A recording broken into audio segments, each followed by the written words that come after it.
NCPSL यानी national council for promotion of Sindhi language जी Sindhi kids यानी ॿारनि जे लाइ सुहिणी सौगात।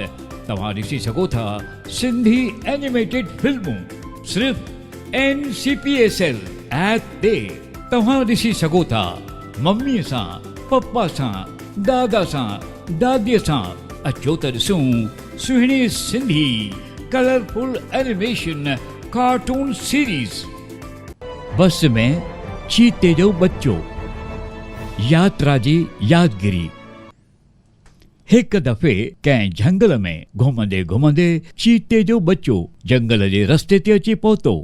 रस्ते ते ट्रेवल बस बीठी हुई, जंहिं बस जी मशीन चालू हुई।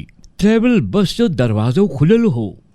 चीते जो बच्चो धीरे धीरे पंहिंजे चंबनि खे बस जे सीड़े ते रखी उन खे अंदरि ॾिसण लॻो।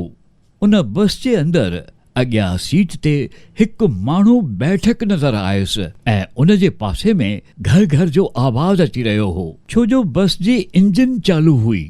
नंढे चीते जे हुन माण्हूअ जे साम्हूं हिकु साफ़ दीवार आहे, जंहिं मां साम्हूं सभु कुझु ॾिसण में अची रहियो हो।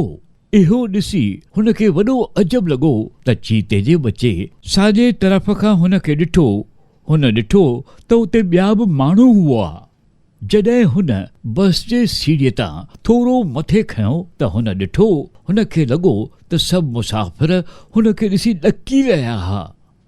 तॾहिं साम्हूं सीट ते वेठल माण्हू तकिड़ो थियो ऐं पंहिंजे साॼे तरफ़ वारे दरवाज़े खे खोले टपो ॾेई वियो। उन खे ॿाहिरि वेंदो ॾिसी बस जा ॿिया मुसाफ़िर बि ॿाहिरि वञण लॻा।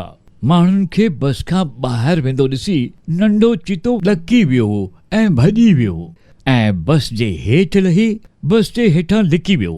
पर उते उन इंजन जी घर घर ॿुधी हुन खे सुठो न लॻो।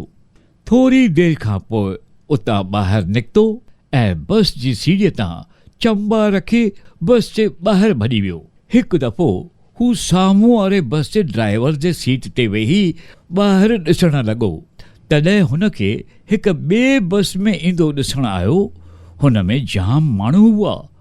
उन्हनि खे ॾिसी हू सोचण लॻो, हेॾा माण्हू हुन जे बस जा माण्हू हुन खे ॾिसी छो भॼी विया।